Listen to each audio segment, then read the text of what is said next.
Chapter 16. Off to the Fair. The night before the county fair, everybody went to bed early. Fern and Avery were in bed by 8. Avery lay dreaming that the Ferris wheel had stopped and that he was in the top car. Fern lay dreaming that she was getting sick in the swings. Lurvy was in bed by 8:30. He lay dreaming that he was throwing baseballs at a cloth cat and winning a genuine Navajo blanket. Mr. and Mrs. Zuckerman were in bed by 9. Mrs. Zuckerman lay dreaming about a deep freeze unit. Mr. Zuckerman lay dreaming about Wilbur. He dreamt that Wilbur had grown until he was 116 feet long and 92 feet high, and that he had won all the prizes at the fair, and was covered with blue ribbons, and even had a blue ribbon tied to the end of his tail. Down in the barn cellar, the animals too went to sleep early. All except Charlotte. Tomorrow would be fair day. Every creature planned to get up early to see Wilbur off on his great adventure. When morning came, everybody got up at daylight. The day was hot. Up the road at the Arables' house, Fern lugged a pail of hot water to her room and took a sponge bath. Then she put on her prettiest dress because she knew she would see boys at the fair. Mrs. Arable scrubbed the back of Avery's neck and wet his hair and parted it and brushed it down hard till it stuck to the top of his head, all but about 6 hairs that stood straight up. Avery put on clean underwear, clean blue jeans, and a clean shirt. Mr. Arable dressed, ate breakfast, and then went out and polished his truck. He had offered to drive everybody to the fair, including Wilbur. Bright and early, Lurvy put clean straw in Wilbur's crate and lifted it into the pig pen. The crate was green. In gold letters it said, "Zuckerman's Famous Pig." Charlotte had her web looking fine for the occasion. Wilbur ate his breakfast slowly. He tried to look radiant without getting food in his ears. In the kitchen, Mrs. Zuckerman suddenly made an announcement. "Homer," she said to her husband, "I am going to give that pig a buttermilk bath." "A what?" said Mr. Zuckerman. "A buttermilk bath. My grandmother used to bathe her pig with buttermilk when it got dirty. I just remembered." "Wilbur's not dirty," said Mr. Zuckerman proudly. "He's filthy behind the ears," said Mrs. Zuckerman. "Every time Lurvy slops him, the food runs down around the ears. Then it dries and forms a crust. He also has a smudge on one side where he lays in the manure." "He lays in clean straw," corrected Mr. Zuckerman. "Well, he's dirty, and he's going to have a bath." Mr. Zuckerman sat down weakly and ate a donut. His wife went to the woodshed. When she returned, she wore rubber boots and an old raincoat, and she carried a bucket of buttermilk and a small wooden paddle. "Edith, you're crazy," mumbled Zuckerman. But she paid no attention to him. Together they walked to the pig pen. Mrs. Zuckerman wasted no time. She climbed in with Wilbur and went to work. Dipping her paddle in the buttermilk, she rubbed him all over. The geese gathered around to see the fun, and so did the sheep and lambs. Even Templeton poked his head out cautiously to watch Wilbur get a buttermilk bath. Charlotte got so interested she lowered herself on a drag line so she could see better. Wilbur stood still and closed his eyes. He could feel the buttermilk trickling down his sides. He opened his mouth and some buttermilk ran in. It was delicious. He felt radiant and happy. When Mrs. Zuckerman got through and rubbed him dry, he was the cleanest, prettiest pig you ever saw. He was pure white, pink around the ears and snout, and smooth as silk. The Zuckermans went up to change into their best clothes. Lurvy went to shave and put on his plaid shirt and his purple necktie. The animals were left to themselves in the barn. The 7 goslings paraded round and round their mother. "Please, please, please, take us to the fair," begged a gosling. Then all 7 began teasing to go. "Please, please, please, please, please, please." They made quite a racket. "Children," snapped the goose, "we're staying quietly, iatly, at home. Only Wilbur, Ilber is going to the fair." Just then Charlotte interrupted. "I shall go too," she said softly. "I have decided to go with Wilbur. He may need me. We can't tell what may happen at the fairgrounds. Somebody's got to go along who knows how to write, and I think Templeton better come too. I might need somebody to run errands and do general work." "I'm staying right here," grumbled the rat. "I haven't the slightest interest in fairs." "That's because you've never been to one," remarked the old sheep. "A fair is a rat's paradise. Everybody spills food at a fair.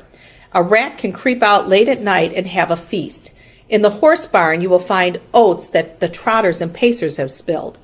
In the trampled grass of the infield, you will find old discarded lunch boxes containing the foul remains of peanut butter sandwiches, hard-boiled eggs, cracker crumbs, bits of donuts, and particles of cheese. In the hard-packed dirt of the midway, after the glaring lights are out and the people have gone home to bed, you will find a veritable treasure of popcorn fragments, frozen custard dribblings, candied apples abandoned by tired children, sugar fluff crystals, salted almonds, popsicles, partially gnawed ice cream cones, and the wooden sticks of lollipops. Everywhere is loot for a rant, in tents, in booths, in haylofts. Why, a fair has enough disgusting leftover food to satisfy a whole army of rats. Templeton's eyes were blazing. "Is this true?" he asked. "Is this appetizing yarn of yours true? I like high living, and what you say tempts me." "It is true," said the old sheep. "Go to the fair, Templeton. You will find that the conditions at a fair will surpass your wildest dreams. Buckets with sour mash sticking to them, tin cans containing particles of tuna fish, greasy paper bags stuffed with rotten—" "That's enough!" cried Templeton. "Don't tell me any more. I'm going." "Good," said Charlotte, winking at the old sheep. "Now then, there is no time to be lost. Wilbur will soon be put into the crate. Templeton and I must get in the crate right now and hide ourselves."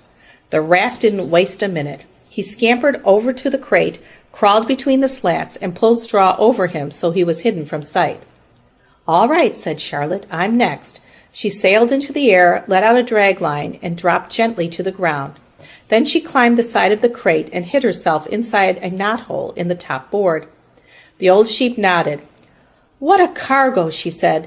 "That sign ought to say, 'Zuckerman's Famous Pig and Two Stowaways.'" "Look out! The people are coming, umming," shouted the gander. "Cheese it, cheese it, cheese it!"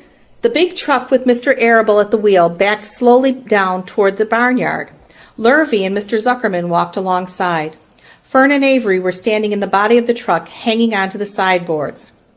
"Listen to me," whispered the old sheep to Wilbur. "When they open the crate and try to put you in, struggle. Don't go in without a tussle. Pigs always resist when they are being loaded." "If I struggle, I'll get dirty," said Wilbur. "Never mind that. Do as I say. Struggle. If you were to walk into the crate without resisting, Zuckerman might think you were bewitched. He'd be scared to go to the fair." Templeton poked his head up through the straw. "Struggle if you must," he said, "but kindly remember that I'm hiding down here in the crate, and I don't want to be stepped on or kicked in the face or pummeled or crushed in any way or squashed or buffeted about or bruised or lacerated or scarred or biffed. Just watch what you're doing right this instant," commanded his mother. "What do you think you are?" "I'm a pig," cried Avery, tossing handfuls of straw into the air. "Oink, oink, oink." "The truck is rolling away, Papa," said Fern. The truck, with no one at the wheel, had started to roll downhill. Mr. Arable dashed to the driver's seat and pulled on the emergency brake. The truck stopped. The geese cheered. Charlotte crouched and made herself as small as possible in the knothole, so Avery couldn't see her. "Come out at once," cried Mrs. Arable. Avery crawled out of the crate on hands and knees, making faces at Wilbur. Wilbur fainted away. "The pig is passed out," said Mrs. Zuckerman. "Throw water on him." "Throw buttermilk," suggested Avery. The geese cheered. Lurvy ran for a pail of water. Fern climbed into the pen and knelt by Wilbur's side. "It's sunstroke," said Zuckerman. "The heat is too much for him." "Maybe he's dead," said Avery. "Come out of that pig pen immediately," cried Mrs. Arable. Avery obeyed his mother and climbed into the back of the truck so he could see better. Lurvy returned with cold water and dashed it on Wilbur. "Throw some on me," cried Avery. "I'm hot too." "Oh, keep quiet," hollered Fern. "Keep quiet." Her eyes were brimming with tears. Wilbur, feeling the cold water, came to. He rose slowly to his feet while the geese cheered. "He's up," said Mr. Arable. "I guess there's nothing wrong with him." "I'm hungry," said Avery. "I want a candied apple." "Wilbur's all right now," said Fern. "We can start.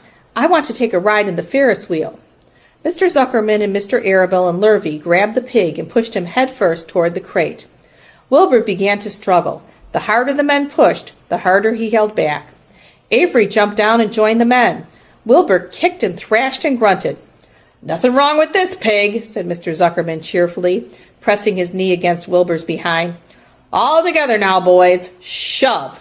With a final heave, they jammed him into the crate. The geese cheered. Lurvy nailed some boards across the ends so Wilbur couldn't back out. Then, using all their strength, the men picked up the crate and heaved it aboard the truck. They did not know that under the straw was a rat, and inside a knothole was a big gray spider. They saw only a pig.